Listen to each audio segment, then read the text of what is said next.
What's going on, everybody? Welcome back to another episode of the Devout Joystick, where it's joystick for life. Chris here, and today we're going to be talking about if you had to recommend 5 games to someone to play to get a good feel for your taste in gaming, what would they be? 5 games that somebody needed to play for them to get a good feel of how your taste in gaming is something that is your opinion and yours alone. So it doesn't have to be a AAA title. It doesn't have to be something that everybody enjoyed, and it doesn't even have to have an 100 out of 100 on any gamer reviews. And without further ado, let's get into it. The first game that I would mention to somebody to play is one of my favorites. It's called Dark Cloud 2, and it was released in Japan in the year of 2002, and it came to America in '03. I don't remember exactly what year I played it, but I remember the minute I touched it, it was amazing. From the storyline to the soundtrack to the voice acting, it just captivated me in so many ways, and I still to this day have it on my PlayStation 4 for the remaster, where I'm trying to wind down the platinum for it. So for number 5, I would say it's Dark Cloud 2. 4 would have to be White Knight Chronicles. It didn't get a lot of buzz that it should have got, but it was Level 5's earlier projects for the PlayStation 3, and it came out in 2010, and when the online server shut down, a lot of people, including myself, were highly upset because a lot of people were trying to get the platinum and now can never get the platinum. They still have the game for availability that you can play, but as far as trying to 100% complete the game, I have yet to hear of anybody trying to 100% complete it to this day. So Level 5 holds a dear place in my heart. Number 3, in no particular order, would have to be Uncharted Drake's Fortune. And that game was just on point when it came to the battle system, the mechanics, the storyline, the soundtrack, the sound effects, everything that it took that Naughty Dog put their foot into just made it 100% a masterpiece in my book.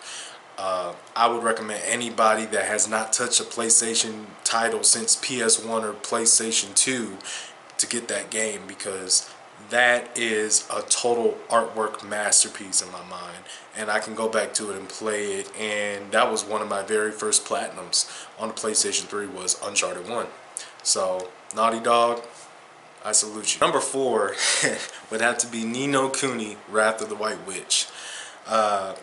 I was so in love with that game. I put about 75 plus hours into that game, and I'm really close to platinuming it. I have to go get a PlayStation 3 again just so I can beat it and get 100%. It was one of the biggest things in video games for me is the soundtrack and the voice acting.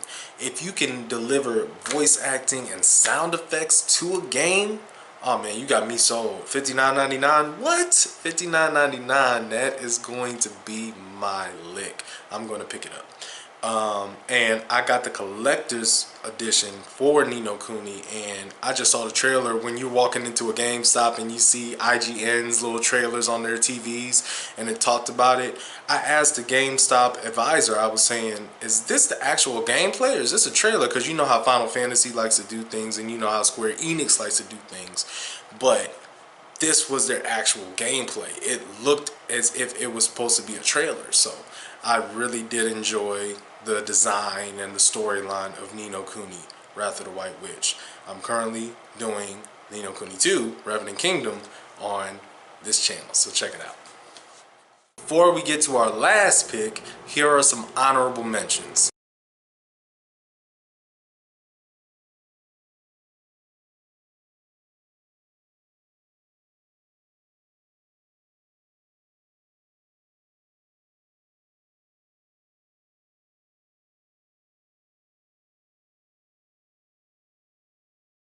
Last but not least, of my 5 that I had to recommend somebody to play to get a taste for my type of gaming would have to be Legend of Zelda Ocarina of Time.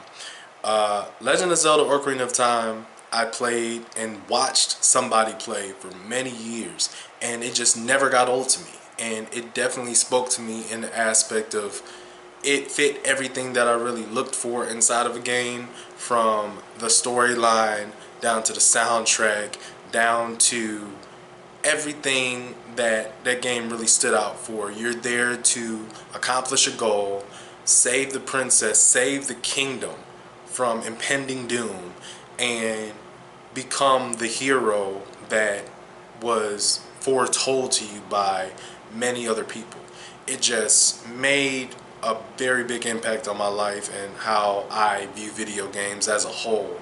And I was trying to get something that was as timeless as that. Once I get into the gaming industry and design video games, these 5 games would definitely make somebody that did not know me in the video game type understand me 100%. That wraps up this video. I hope you enjoyed the video, and if you did, please like and comment and share this video with a friend.